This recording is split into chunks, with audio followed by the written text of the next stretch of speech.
The Tales of Wudan. Original stories written by Andrew Tate to pass on the lessons bestowed upon him by his father, Master Po.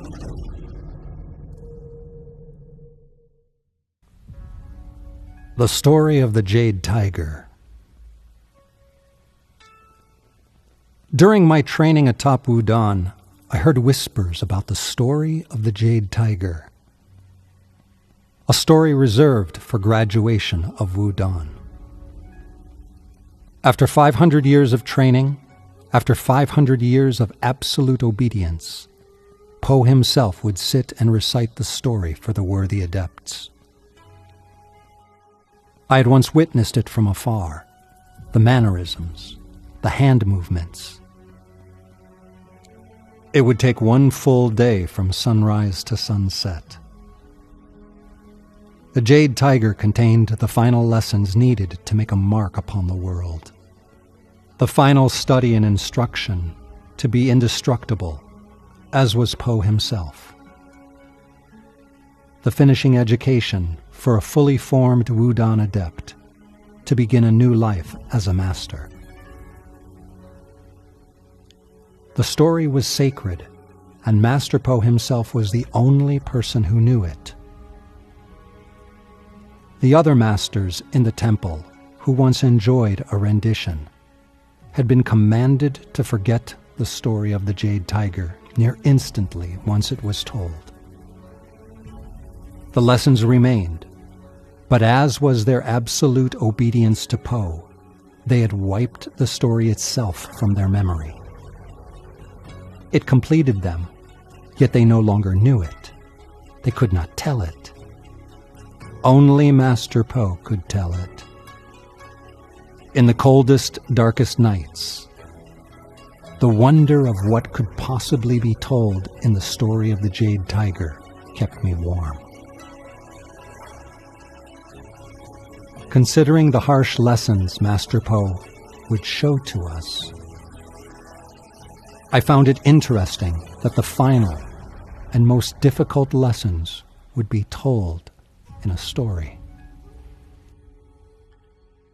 Over many hundreds of years, rumors of the power of the Jade Tiger leaked outside of the temple. People of the town spoke of it.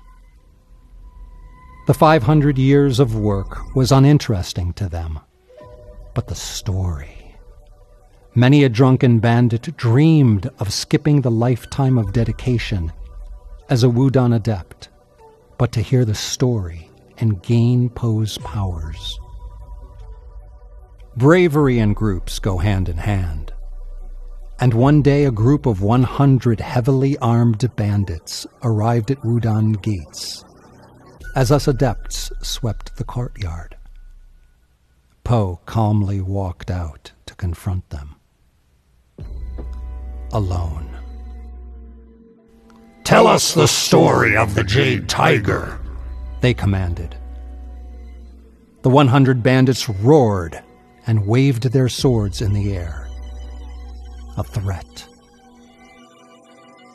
With his head perfectly still, Po's eyes moved slowly from left to right, considering the effort required to kill all single-handedly.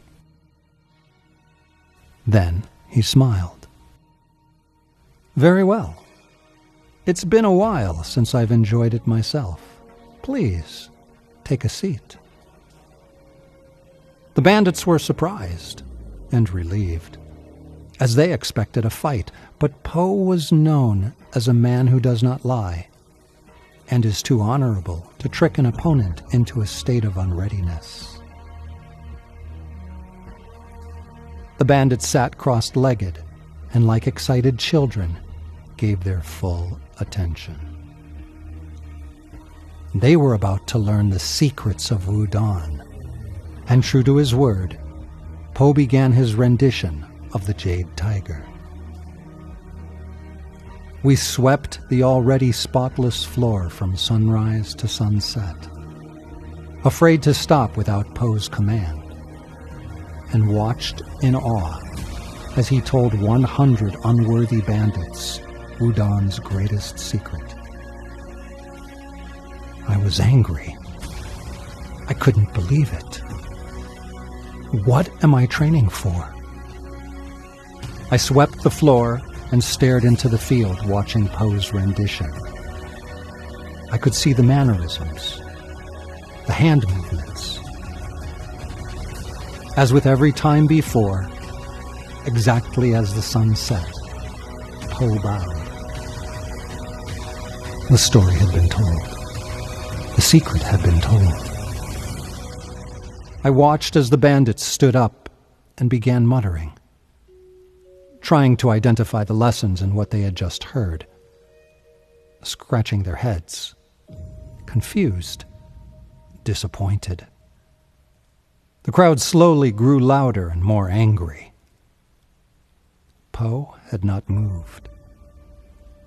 Eventually, a burly bandit drew his sword and pointed it at Poe's neck. That story was Wudan's greatest secret?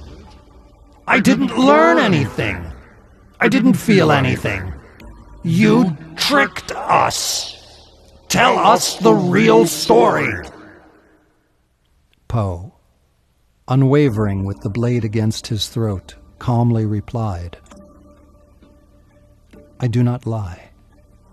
I told you the legend of the Jade Tiger. The bandit scowled and pressed the sword's tip deeper into Poe's neck.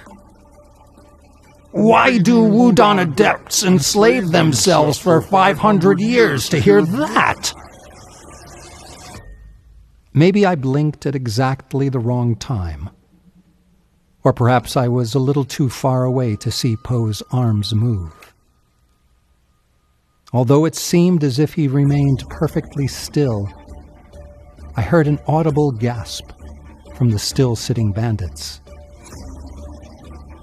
The burly bandit's sword was broken clean in two as he collapsed into a lifeless pile on the field.